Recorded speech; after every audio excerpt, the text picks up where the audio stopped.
Okay, it's the merry, merry month of May, as I always like to refer to it as. But we're not here to talk about May. We're actually here to talk about April. Two friends who've known each other since university days. That's Bruce Bax here in Newcastle, England, and there on the other half of the screen is Rod Waterman from Connecticut on the east coast of the States. Is that right? Yes, for the time being. Right. Okay. How are you, Rod? Anyway, you're right. I'm all right. What's the song? The song that says "Tired of living, scared of dying." It is. That sounds all right. Let's get going. Okay. So what we're going to do in terms of format, we're going to follow a similar format to what we've done previously in previous months. We've been doing this since the beginning of the year. First of all, talking about a few albums that have come out recently. This time we've got a couple that didn't actually come out in the calendar month of April, but we can sort of shift the parameters a little bit. They're both albums from this year. But first of all, one that I think did come out at the beginning of last month, which is the 4AD album of covers, which came out called Bills and Aches and Blues. Now, 4AD, of course, a label particularly associated with cover versions, and this Mortal Coil especially. You actually suggested this one, Rod. What did this one mean to you? Well, it's kind of strange because I really liked it at first, and then upon reflection, when I went back to it for the purposes of this conversation, I didn't like it as much as I thought I did. And I sort of also I sort of started to parse out the three pieces of it because it came out as three EPs, I think. And I sort of realized that I liked the first one perhaps the least, and the third one perhaps the best. It's interesting that it's sort of dominated in some way by Kim Deal in some way, that she sort of features across it either as a performer or a person whose songs with the Pixies and the Breeders are covered. And so I think that was an interesting thing to notice, that the biggest voice of 4AD when you look back may be Kim Deal. And the other thing that it made me think about is that perhaps the best thing about 4AD is their graphic design, which is remarkable because Vaughan Oliver did all of that and it was amazing. But I think there's some really good stuff on there. I really like the thing that the Deer Hunter Bradford Cox does. I know you didn't like this, but I did like the Tune Yards song of Cannonball, I think. And there was some really interesting takes on songs that either I knew well or didn't know at all, because 4AD had a very eclectic catalogue, Mm-hmm. Yes, and somehow have a more eclectic catalogue now than they did at the time, which I think goes for Rough Trade, where you could see a more unified sort of body of artists at that point. I think they've now got a little bit more eclectic, and there are bands on there you wouldn't quite expect to see on 4AD, really. But interesting you said about the one you liked the least being the first one, because I think that was the one I liked best. So perhaps you could kind of itemize exactly which tracks stuck out to you. Well, I did really like Bradford Cox's version of Mountain Battles from a relatively recent Breeders album. I thought that was terrific. Big Thief, always, they don't do anything. They do no bad work. They're always good, and that was very good, I thought. I did like the Aldous Harding song that she did, Revival, which is a Deer Hunter song. So it's not incestuous as such, but you see bands who are on 4AD covering bands that are on 4AD. And so it was a nicely kind of interlinked sort of set of songs, I thought, across the three EPs. We're going to talk about Dry Cleaning later. I don't know what to say about them. We'll get to that. Yeah, we'll find out what you have to say about them a little bit later. Okay, yeah. I like the Aldous Harding very much, but she can't do much wrong for me, actually. I saw her a couple of years ago, and I think when I listen to that, and she does Deer Hunter's Revival, which is a wonderful song anyway, but she deconstructs it, makes it something else, but it's very much her. And it just, listening to that, it just made me miss her, you know, and waiting for the next one. I think she's an astonishing artist. And Big Thief, I'm very much the same one. I think Big Thief would be a band that I wouldn't necessarily think of within what you'd think of as the 4AD sensibility. Right. With what you were saying about the Kim Deal sort of centrality to it all, the ones I didn't like were songs that I don't really feel need covering. It's all in the ear of the beholder, so to speak, but with something like Cannonball, which is one of the songs for me, whenever I hear that, it takes me back to a time and place. I don't really see the need for covering that. But they did do a fairly good job on it. It's Tune Yards, and I quite like their stuff. And also the opening one, Where Is My Mind? I just thought that is such a sort of epochal song in so many ways. It has such resonance in so many ways. And it was done in a way that nothing was done with it, really. I think you can talk about what to do with a cover. You can do a faithful cover, but there's not really that much point of that. Or you can deconstruct it entirely. I would have said that perhaps my favourite thing on there was the US Girls thing, where they do Birthday Party. I think they did Junkyard, and you wouldn't have known it. You really wouldn't have known that that was the song that they were covering at all. The lyrics are the same, but it's about as far from the original as it can possibly be.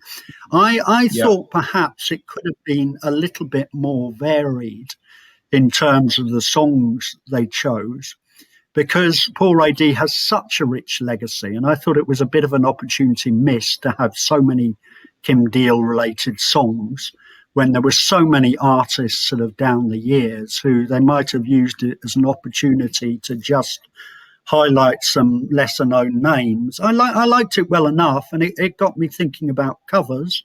What's your perspective of, and of course, bringing it back with 4AD, of course, it goes back to Coil, and most of all, Song to the Siren, which I think most people would say is one of the best covers there is, for a lot of reasons and so on. Partly because they revived a song that was very, very little known.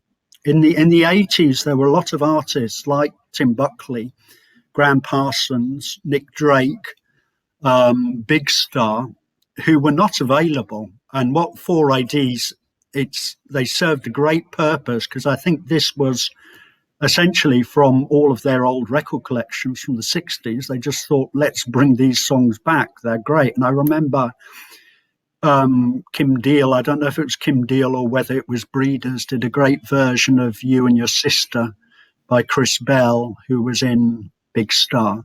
And it was really a process of education, listening to those records and being able to go back to things. I bought a Spirit album because of a cover version they did there. And so what's your take on what makes a great cover then? Well, I think I agree with you. First of all, I want to say that I think my favorite song on the 4AD EP series was the Future Islands version of The Moon Is Blue, which I didn't know before by Colorbox. I thought it was a wonderful song. That's an absolutely wonderful song, and that's what I thought could be the purpose of this thing, to really recover. That's a really glittering song in their sort of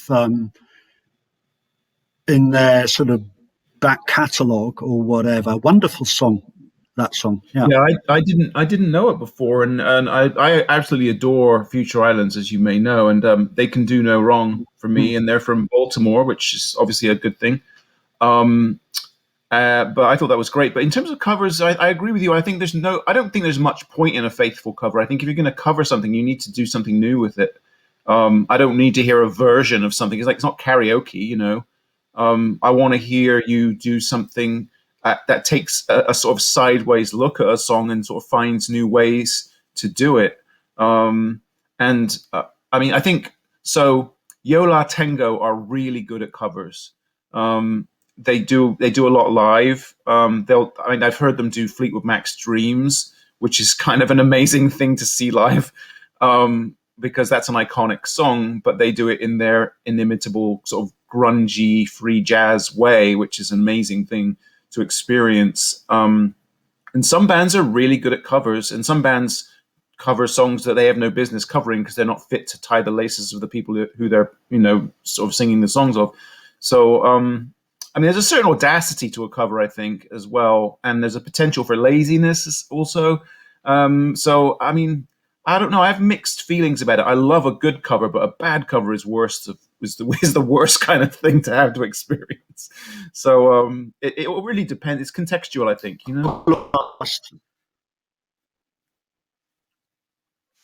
Yeah, I think look in the past at bands we both mentioned quite a lot.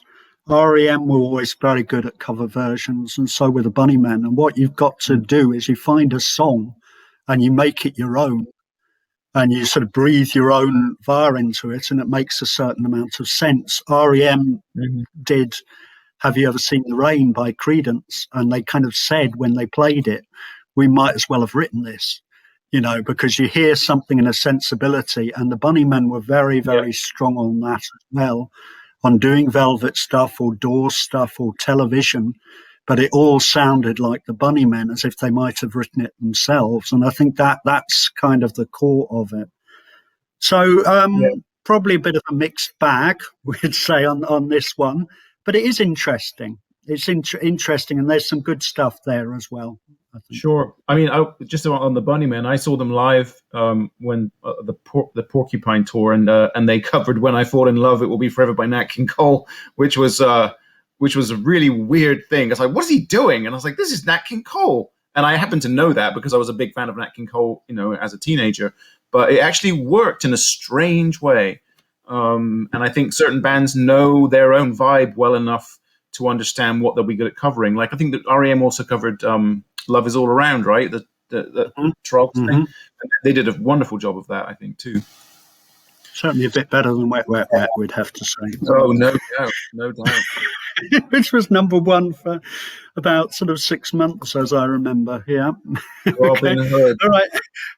Let's throw a veil over that and move on to the next album. So I'll hand it over to you first of all. We had some discussion about sort of albums to choose this month, and there were a whole range we might have done, and we settled on 4 that we thought would have a good discussion out of. And strangely, we settled on Dinosaur Jr., which might seem a little bit odd this far into their career, but sweep it into space. You sent me a message a couple of weeks ago saying it's worth listening to, and I did, and liked it very much. So why did you choose this one? Well, I mean, it's an odd thing because I can't decide what I think about Dinosaur Jr. after all this time, because when they were first on the scene, like, Living All Over Me or whatever that song was and all those things, they seemed like really edgy and sort of not dangerous exactly, but definitely sort of dirty and sort of not the kind of people you want to bring home to meet your mother. But they've sort of become a version of classic rock in a way. But they haven't changed at all. They're no different than they were 20 or 30 years ago. But they seem to have, I think it's almost like politics. It's like the right and the left have moved so much that now they're in the middle. And they didn't used to be in the middle. They used to be on the edges. And this sounds like a classic rock album. And that's partly to do, I think, with the fact that Kurt Weill produced it. And he is definitely from that sort of hippie classic rock place. And no disrespect, I love Kurt Weill, but it was like a perfectly serviceable album, right? I'm probably not gonna love it. I'm not gonna probably spend a lot more time with it, but I thought it was decent. And then I was like, wow, they can still make a song. Good for them. And they still have this really strict rule that the guy from Sebado only gets to do 2 songs. Like Lou Barlow gets 2 songs. That's it. That's always the rule. It's always been the rule, and it's always gonna be the rule. Okay, well, I've actually got a theory. We're both big on theories, and theories are very helpful in terms of fueling ideas and so on. I've got a theory, and this book is quite key to that. I happen to have it beside me. Our band could be your life, which is really a must read by Michael Azerrad, which is about fringe American bands of the 80s. You can probably imagine who's on there, sort of Minutemen and Husker Du, Dinosaur Jr. and Sonic Youth, Mission of Burma, and so on and so forth. And the chapter in there on Dinosaur Jr. is very educational because as a band initially, and now they're made up of the same trio, they've reformed, but they were enormously dysfunctional. Yeah. Incredibly dysfunctional, incredibly unhappy together, incredibly competitive. And that came out in the first few albums, which are really messy and sort of struggle, and a kind of flux is there because of the flux between the three members. And I think I'm not an expert on the band, but they went their separate ways, I think, in the early 90s, and it essentially became Jane Maskey's band. Yep. And so he kind of realized his vision. And I'd say in 1993, Where You Been, and so on, particularly. And since then, they've made lots of albums together with Jane Maskis and other people, but they've all sounded fairly much the same, but not in a bad way. Some bands you expect to change. And I think Dinosaur Jr. are quite comforting in that they're part of the furniture, if you like. They're part of the rock and roll furniture. And when I listened to it, I thought, this is great. They don't sound messy like they do in the early days. They've got on this sound, which is Jay Maskey's sound eventually. They're happy together. They're middle-aged now, but they're not angsty lyrics about being middle-aged. I don't know what the songs are about, but they're very contented. Yeah, I think that's and I thought it was a really, really great record to listen to first time round. And I'm the same with you. I don't know how often I'll come back to it, but I think that was one of those records where you can actually listen to it for the first one time, and you learn all you need to know from it. That it's a good album, that they're in a good place, and that they're a very well produced and very well written set of songs. And I thought it was very good. Yeah, I agree. It's just, again, it's serviceable, right? They're like sort of like status quo or something. It's like yes, not, and again, not in a bad way, because that sounds like an insult, but it's not meant to be. No, not at all. And it's interesting about certain bands that you don't mind them coming back the same. And with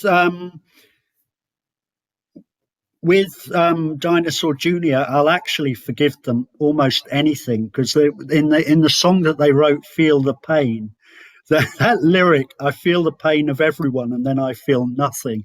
That's just such a wonderful line that hits a nail on the head about us all, about how we have this concern for the world, and then we're totally immersed within ourselves and so on. I thought that is such a wonderful line, and they're very good humoured, and I like the record a lot. Yeah. And I think between those two phrases, "I feel the pain of everyone" and "I feel nothing," is a big bong hit.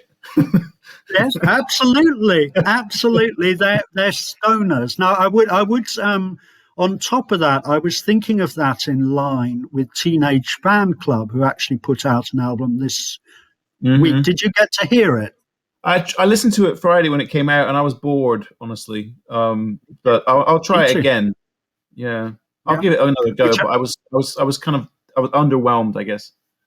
I was really surprised, and that was the record I've been waiting for to get up, and I had exactly the same reaction. And theirs did seem to be a bit musing on middle age, because they've lost a member. Jerry Love has gone, a very significant member who wrote a lot of their best songs. And it did seem a bit sort of static and underwhelming. I mean, I'll go back to it.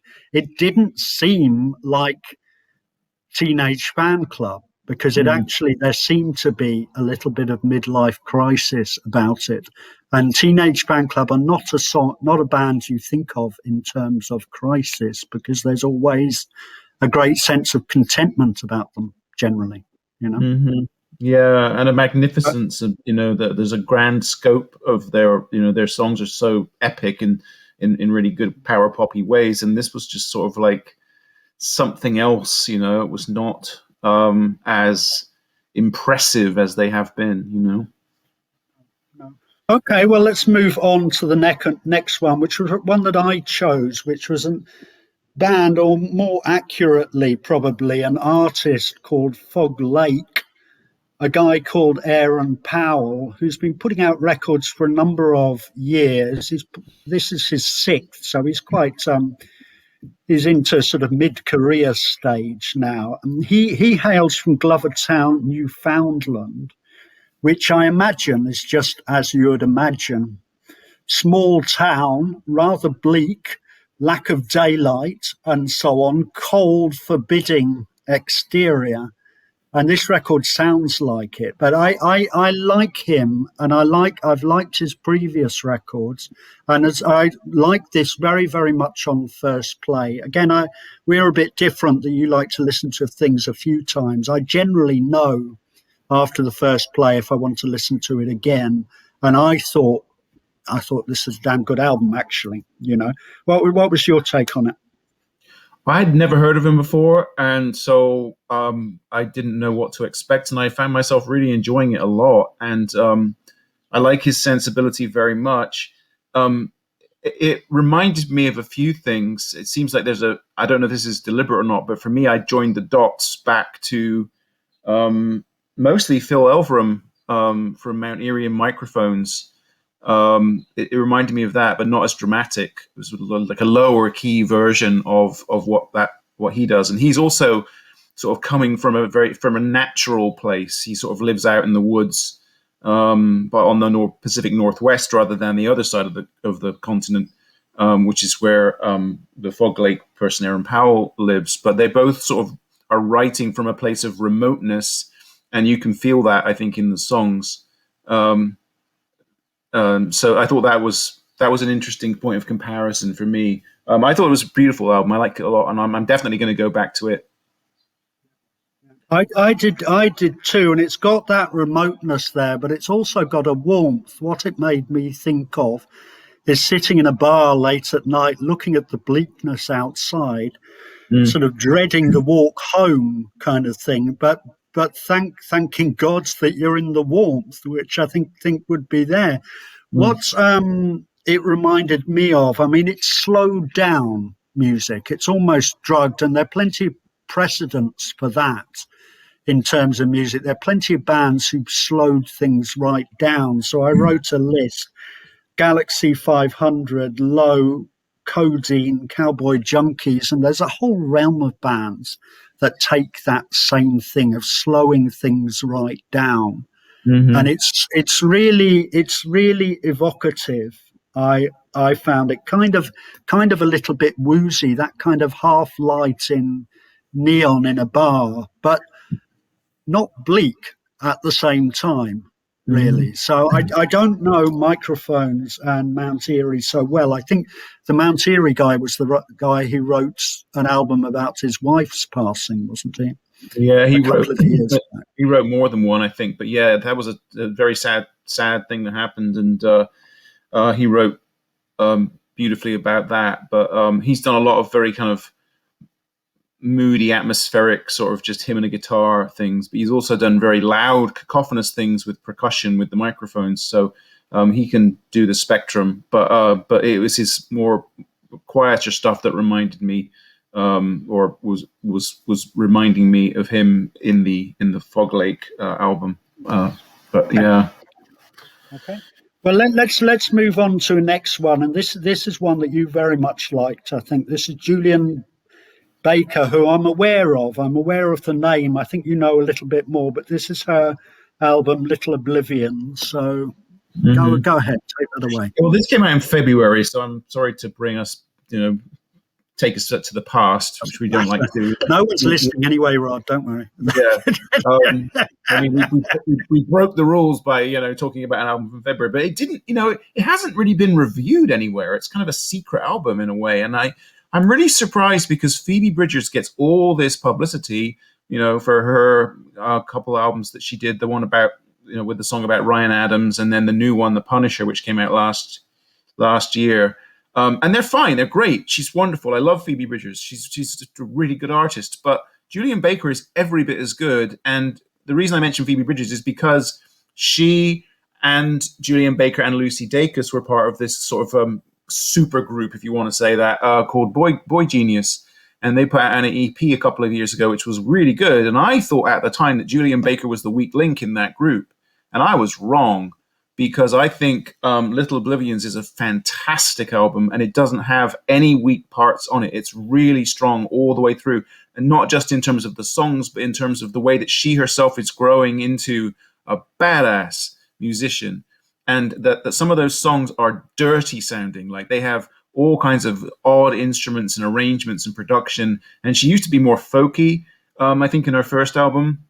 And she sort of evolved into somebody who is just taking all kinds of risks. And I really love the way it sounded. And it's partly because, and this is not a good reason, but she is sort of was in recovery from addiction, and she relapsed in during the time of or before this album was made. So it's partly about that. And she's a very interesting person, that she's gay. She grew up in a very strict Christian household, and she lives in the South.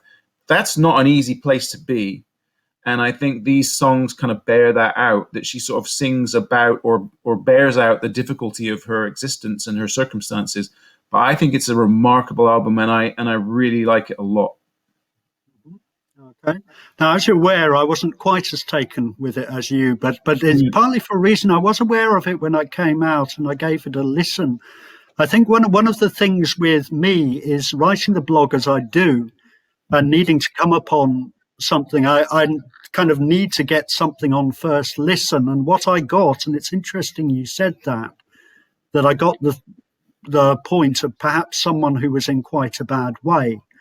And that came across on the record. And I just personally, my reaction was, I'm not sure I want to listen to this again. I mean, it made me think, actually, I was thinking earlier on this afternoon, she doesn't sound like either of these, but it made me think of Nirvana and Joy Division.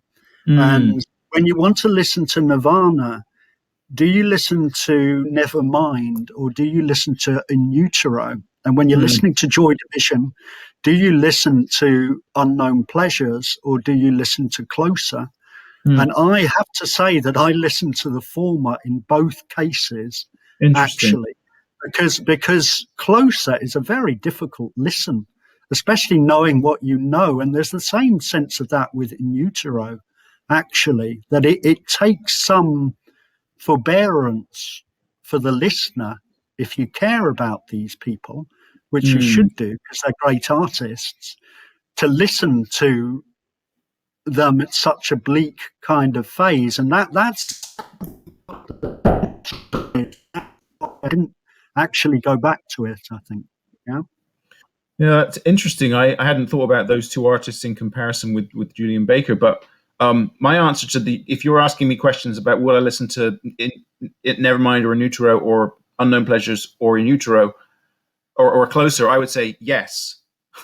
I mean, by which I mean I love all of those albums, and I really love the fact that they're distinctly different from each other, and they map the same trajectory from sort of a joyous, and that's not right. There's no joy in Joy Division, but there's an exuberance that transitions into something much darker in each case, from one to another, and the energy changes. And in one case, it's about, I think, not just a personal problem, but a disillusionment with the music industry. That's the Nirvana one. And with Joy Division, it's more about Ian Curtis's kind of like decline, but also obviously Kurt Cobain is in decline as well. With Julian Baker, I don't know. I mean, I think she's in recovery again, so it's almost a survival kind of narrative in a way, and saying, like, I messed up, I'm going to try and kind of get back on track. But in just musically, I think it sounds so interesting. I mean, I just love the sounds that she makes on the album, and I think it's produced in a really interesting way. And it made me think also that Phoebe Bridgers' album is produced poorly.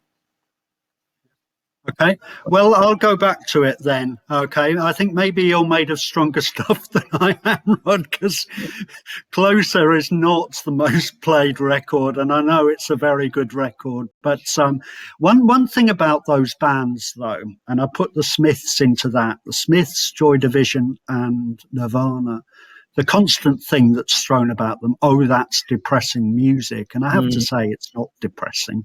Right. It's not depressing. It's part of what we have to experience in life, and it's actually damned inspiring. The bravery of those artists, and I think the depressing thing, I think it's often thrown at from people who maybe music doesn't quite mean the same as much as it means to the likes of you and me. Really, I hope that doesn't sound patronising, but to say that the Smiths, Joy Division, and Nirvana are depressing is really missing something. I'd say, you know. Oh yeah, and I'll just tell you a quick story about my mother, who always used to say, like, I don't like you listening to that Smiths music. That's what she called it, that Smiths music, because she thought that I was depressed when I was listening to the Smiths, and in fact, it was the opposite. I listened to the Smiths because I thought they were, I thought Morrissey was funny, and they filled me with joy. When I was sad, I listened to Nat King Cole and Dionne Warwick, and she thought, oh, why don't you play that nice Nat King Cole and Dionne Warwick album? I was like, no, that's when I'm really sad, is when I'm listening to those songs. When I'm happy, I listen to the Smiths. You got it completely backwards, Mother.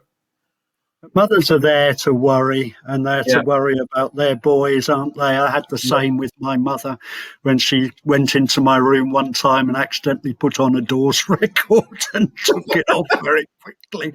I was very worried about me the one time I went off to play Dungeons and Dragons at some people's houses, because mother's thinking about what exactly is that, But that's what mothers are there for, to worry about their dear boys.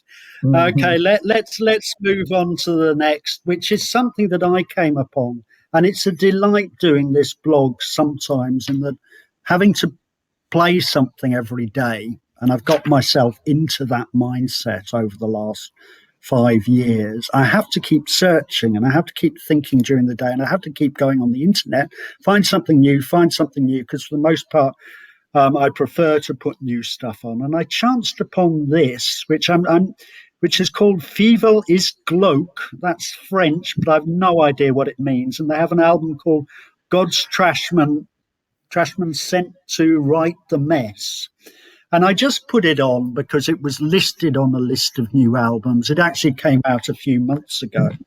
And my first listening, I was really staggered by it, which doesn't actually happen to me very often with music. I seize upon things. Oh, that sounds a bit like Pavement. That sounds a bit like Felt or the Velvet Underground or whatever. And for the first few tracks, and what it's got lots and lots of pieces here, brief kind of collages. They aren't all full songs until the last one.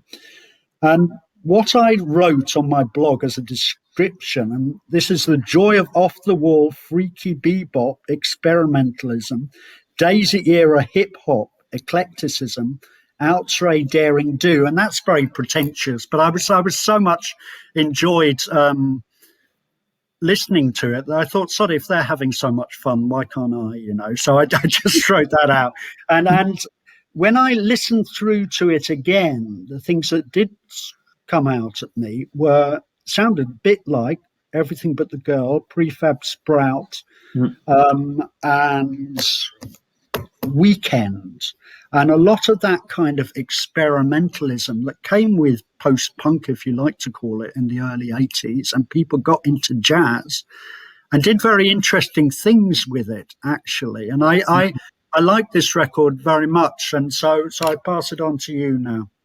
No, I agree. I was really surprised that I had no idea. I thought, what this? At first, I was like, it's just so weird. Like, what is this? I don't understand the name of the band or the name of the album. And there's all these songs, and they're quite short. And like, what's going on here? But it's very charming, actually. And I sort of heard a lot of bossa nova in there. And it does definitely have a jazzy feel to it. And it does remind me of the things that you mentioned, as well as Rip, Rig, and Panic, for example, but more accessible than that, because they were quite noisy, to be honest. But I love them very much. But yeah, I thought it was remarkable, and I was really glad that you introduced me to it because I would never have found that on my own. I was pleased to find it, and what I was more pleased about was that after I posted it on my blog, the guy behind it got back to me and wrote me Hmm. a couple of messages on the blog, and he was grateful. He said, "I like what you wrote, and your reference points were correct, which is unusual." And then he mentioned some other things, and a lot of things that came out of Young Marble Giants. So, which weekend was out of Hmm. that sort of family originally. He mentioned the gist as well, and so on. And it was quite gratifying. He said, "Oh, thanks." And what I like about this kind of thing and doing the blog, this hasn't got a vinyl release. It's not high profile on any level, and it's one of the things that I like about living now, actually, where you've got the major record releases, but you can find something really obscure which you like just as much, and it's a bit like it gives the listener the opportunity to make their own canon in some way, which Hmm. I like actually. Yeah, I agree, and then that's one of the great things about Bandcamp. For example, which a lot of things you just wouldn't otherwise they wouldn't get released, and they're up there as digital releases, and you may or may not be able to get the physical version of it. But I think it's great. Yeah. Okay, well, let's move from there into what we thought would be the main part. Oh, I've actually, there are a few other albums that I liked, which I will mention. The last couple of days, actually, Adrian Crowley, who's an interesting artist, an Irish singer-songwriter, perhaps in the tradition of Hmm. Leonard Cohen, but quite poetic, again, quite low profile. There's one by Bowerbirds, which I heard over the weekend, who are a band from Raleigh, North Carolina, which is a place with an interesting heritage and sounds like a very interesting place. I mean, you're stateside, Rod. Does Hmm. Raleigh, North Carolina mean anything to you? Oh yeah, I've been there a lot. My wife was working in Durham, North Carolina when we were before we were married, and I was down there almost every other weekend. And so Raleigh is part of what they call the Research Triangle. So there's Raleigh, Durham, and Chapel Hill. So there's three big universities there. So Raleigh is NC State, Durham is Duke, and Chapel Hill is UNC, University of North Carolina, and they're all connected. They're sort of like you get three towns for the price of one kind of thing. And Raleigh is I think the state capital. I'm not sure, but it's the biggest of the three towns. And it's a really interesting place. I think actually Ryan Adams is from there also, but we can't talk about him anymore because he's cancelled. Oh, we can't ever again. And No. and I think there's some connection with Mitch Easter, who was the producer of the early Uh, REM albums. I think there's some connection there as well, but I'm yeah. not entirely sure. But it just sort of hearing it made me think there's probably a pretty good scene there. I imagine. Yeah, There's- there is, but I think Chapel Hill and what's the town next to it where the Cat's Cradle is, Carborough, is the more vibrant music scene, I think, of the three places. And also Merge Records is in Durham, which is Superchunk's label. So it is a very happening musical area in general. it's nice to have our correspondent in the States who can fill in these details. Yeah, I'm still not entirely sure where. I'm like the Alistair Cook of indie music. I'm still not entirely sure where Connecticut is, which says something not very good about me. But It's let's it's move between on. New York and Um, Massachusetts. yeah, I've been to New York and Washington and Dallas Airport, and that's about it. But I'd look forward to seeing more one day. Okay, so we've got about 20 minutes left. I think this is a good opportunity to move on to post-punk, which we've been having a discussion. Now, post-punk means a couple of things. Post-punk means a scene at a particular time, mostly in the UK, but also in the States and so on, late 70s, early 80s. And what you have personal experience, we'll talk about that first. So, what does that scene mean to you, Rod? Well, I think it's really probably my favorite subgenre of music of all the subgenres, and there are many. Um, I never cared much for punk. I thought it was just angry and loud and threatening, and I thought post punk was where I kind of found my way into music as a sort of a teenager, and I just thought it was, and it continues to be fascinating to me. There's so many bands. I mean, 1981 was like my favorite year for music ever, and that was perhaps when post punk was at its peak. And there's just, I mean, countless bands came out of that scene, and it's an interesting thing to me because and I'm going to get pretentious now, so forgive me, but it's almost like modernism and postmodernism. So there's modernism is like a homogenous thing, and postmodernism is just very fractured and dissolute. And there are as many theorists and practitioners of postmodernism as there are, versions of it. Whereas modernism is more kind of monolithic. And I think punk is analogous to modernism as post-punk is to postmodernism, in that modernism is kind of, you can tell what modernism is, but you can't really tell what post-punk is and postmodernism is. Punk is angry, and post-punk is all kinds of other things. It's anxious, it's frightened, it's edgy, And one more pretentious point before I give it back to you. That's what I like. So we talk about, there's a thing that this literature professor called Harold Bloom wrote this book called The Anxiety of Influence, right? So it's about how artists are inevitably influenced by the people who came before them, and they sort of carry that into their own work, and you can see the influences in their work. And there's a certain anxiety that feeds into that. Post-punk, though, is more about the influence of anxiety than the anxiety of influence. And I think that also creates an anxiety of influence in contemporary post-punk bands that we're seeing now. And we can talk about that later. So I've said a lot of very pretentious things. Come to that later. Let's come to that later. Yeah. Okay. But I mean, meant to mention some names. I just thought I'd jot down some names as you were going on about bands associated with post-punk. So you've got Gang of Four, Joy Division, Wire, The Raincoats, Talking Heads, The Fall, Pere Ubu, The Slits, B-52s, Bunnymen, Pylon, Specials, and you could just go on and on. Mm-hmm. And the range that's within that, and right.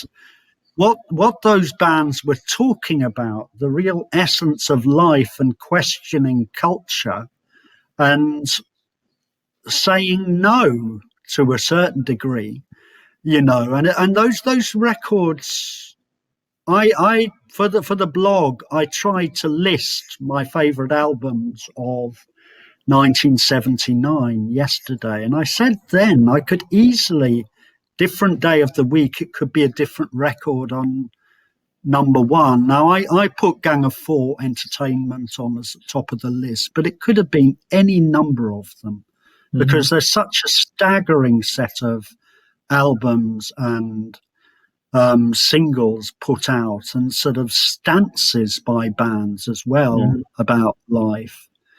That's so rich. That's why people draw it on it so much. Thanks, Rod, for getting in theories 2 and 3 in the show. I think we should have some kind of clapometer when a theory comes up, because I think that always makes it more interesting. And I think you've got another one coming up for all these new post-punk bands, which they're everywhere. They're everywhere. There's so many bands that you pick up and you think that's post-punk. So go ahead and let's hear your next theory. Go on. Well, I have one more thing to say, or two more things to say before I get to my next theory, which is that I think the Gang of Four are the most influential of those bands in terms of the current crop that we're getting. I think I hear most Gang of Four in these new ones, these new kind of young pups who think they're all that. The Fall as well. The Fall as well is the next one, I'd say. Yeah. But I think there were bands coming immediately after them that were influenced by them as well, like Elastica, for example, that they took from the Fall and the Gang of Four as well. And the other thing that's interesting is that some punk bands became post-punk bands. So like John Lydon became Public Image Limited, which was like one of the very first and one of the best post-punk bands that we have. And so he was able to sort of evolve into a post-punk life very smoothly. In fact, I much prefer Public Image Limited to the Sex Pistols. Anyway, the contemporary crop of post-punk bands is a very mixed bag. We have, I'll just give you two examples that I can think of. One is Idols, and the other is Dry Cleaning. Both of which I said with disdain. Yeah, I spat those words out. I don't care for either of those bands. I think they're just, and this is the problem, right? I think it's great that you're wearing your taste on your sleeve, that you say, well, I'm going back to these great bands from whatever that time was before I was alive. Good for you. I'm glad that you listen to music. I'm glad you're curating an interesting record collection. But that doesn't mean I need to hear you doing post-punk karaoke. Just stop it. And that Dry Cleaning album is an abomination. And the only reason I have considered reconsidering it is because Jason Williamson from Sleaford Mods said that the backing track on that lanyard thing that they did, that first song on their album, he said it sounded like a Sleaford Mods backing track. I was like, oh, maybe I'm wrong, because Jason Williamson has great taste. So I went back and I was like, yeah, it does have a good backing track, but it also has that boring talking over the top of it. Stop it. Get over yourselves. Make something creative and interesting. Don't copy something from someone else. So this is where we have the anxiety of influence as opposed to the influence of anxiety. These people aren't anxious at all. They're not worried about anything. They're just performatively doing anxiety. This is not actual anxiety. This is people who like anxious music from 40 years ago, and they're just sort of parading it in front of us. I think it's inauthentic. I'm angry. I don't dislike the Dry Cleaning as much as you do, but I do find it very dull. But I think you should have a look. I wish I'd brought it down, the review of the Dry Cleaning album from the Financial Times, and it's always interesting to hear what the Financial Times came up with. And I haven't got it, but it's very, very funny if you have a look at it. But it did actually teach me a new word, and it was used in the Guardian review of Dry Cleaning as well, which is quotidian, which I didn't really know what it means, but I assume quotidian means the dull and mundane. The everyday, yeah. And there's a lot of that with Idols and with Dry Cleaning, of them just driving around London on their videos and so on. And you can kind of think, well, I mean, life's a bit too short to be told that life is dull and mundane. We all don't know what high streets look like and car journeys and so on, but it's, as Morrissey says, it says nothing to me about my life. And it's very, very conservative as well. Yeah. It's very, very conservative for something that's posing itself as alternative and cutting edge. It's by numbers. Now, if you look at post-punk bands, and there are a lot of better examples, I'd say. I went and bought Life Without Buildings, which is quite an important album when talking about this, which an album came out 20 years ago by a British band who only put out one album. And I can remember my hip sister and brother-in-law playing that at the time and thinking, this is post-punk. This reminds me of all those records, but it's not by numbers. It adds something to it. It has a life of its own, and that has come to have a lot of cult life. And in some ways, it came out at the same time as the Strokes, who did a similar thing with CBGBs, and that seemed so incredibly exciting at the time because you hadn't heard music like that, and they breathed for such a long time, and it breathed fresh life into it, and had a life all of its own as well. Now that came on a few years later. Post-punk came in vogue again, sort of Franz Ferdinand and Block Party, and a number who I'm not particularly bothered about either of them really, but in recent years it's become a thing again. And there are some bands who are breathing life into it, I think. And first of all, I'd say Proton Martyr, who sound very much like a post-punk band. They sound like a melding of Joy Division and Pere Ubu, but they've got plenty of fire in their loins. They're saying something about the world. Mm-hmm. And political, their singer is extraordinary. I've seen them live, and he's utterly extraordinary performer. And you think he'd be able to hold his own back in those days too, which is what I thought about the Strokes. The Strokes had been fine in CBGBs in the mid-70s. Mountains DC, who I know you love, Total Control, a very interesting Australian band who put out records and have offshoots into lots of things. And from the current crop, I think we've both spoken about Goat Girl quite a bit in the last few months, because they put out a very good record too. Mm-hmm. So it can be done. It can be done with some kind of meaning. But the massive bands don't really. Yeah. Okay, well, I'll leave it to you in case you've got anything else you want to get off your chest. No, I agree with all that, and also Warpaint, I think, are a very good example of that kind of thing. But so to go back to the Strokes thing, I have another theory, and so it relates to. Sorry, no, we've had enough theories for 1 hour, Rod. Go ahead. The fact that Interpol and the Strokes came out more or less at the same time, and they came from different places, and I think of the Strokes as more like a new wave band, and Interpol as a post-punk band. So Interpol, you can clearly hear Joy Division in Interpol, but with the Strokes, I think that they took their cue from the Cars, actually, in a strange way, especially more on their second album than their first. So they sort of took a certain point of musical history and went in different directions with it. And what's also interesting to me is that one of those bands is incredibly boring live, and one of them is not. And I've seen them both. I saw them both live at the time of their first albums, and Interpol bored me to tears, even though I love that album. Turn up the bright lights.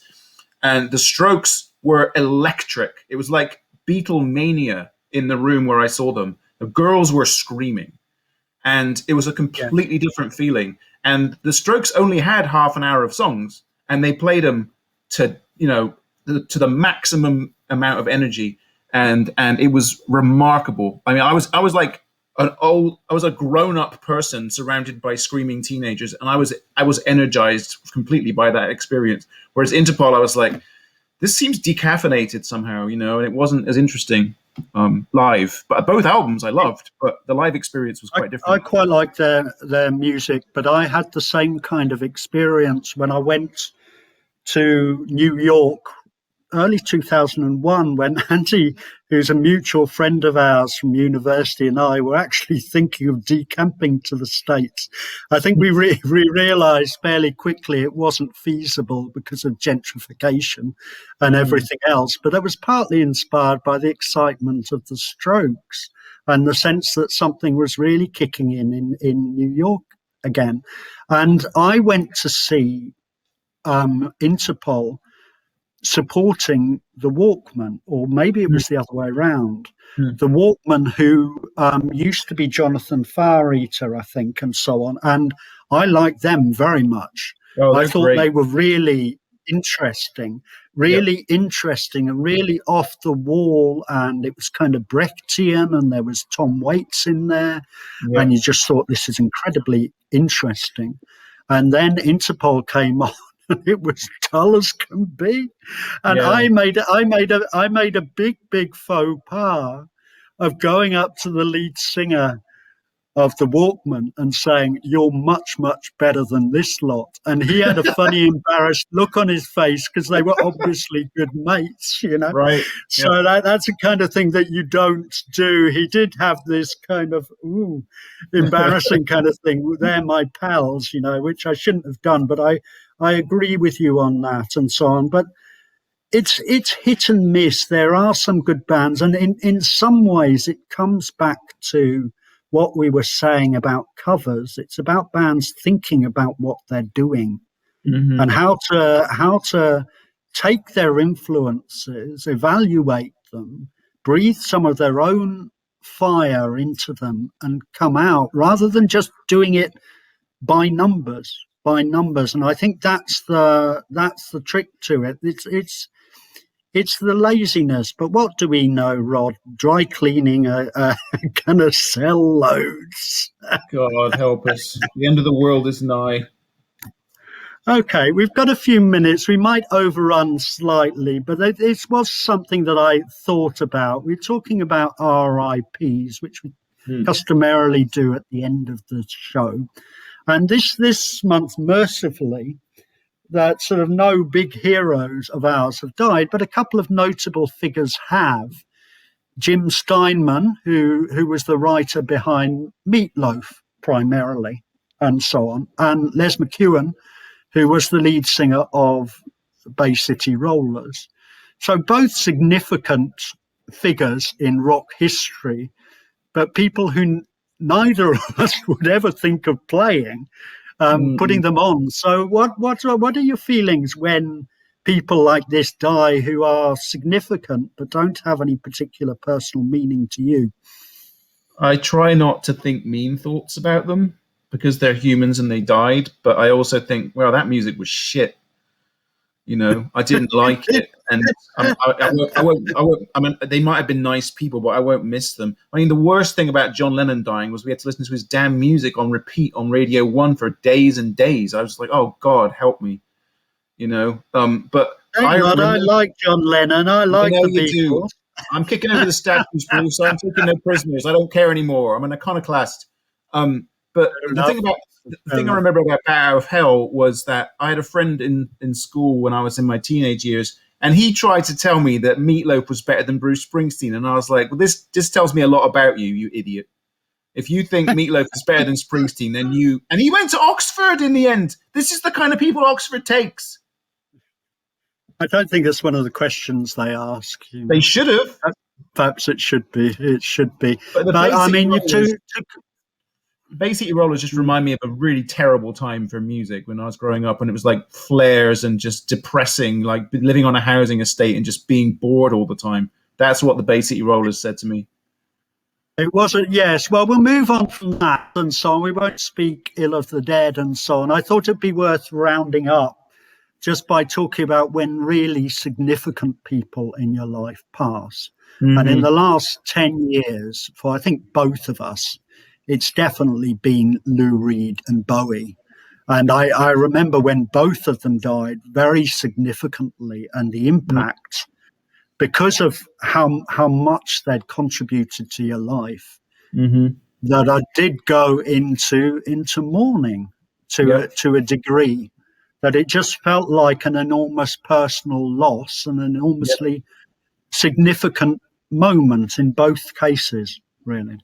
Yeah, and Prince and Leonard Cohen also for me. But I mean, when Bowie died, I remember exactly where I was. And in fact, I went down to New York and did a pilgrimage to his apartment building. And there was tons of tributes outside of his apartment by the front door. And there was a police kind of fence. And they would clear it like twice a day because it was so many things were being brought by people with poems and flowers and paintings and stuff. And they had to keep taking it away and leaving room for the new stuff because there was so many people going there to see where he lived. It was quite an amazing thing, and I was actually moved by that experience, and moved enough to go there, but also moved when I was at the shrine, as it were.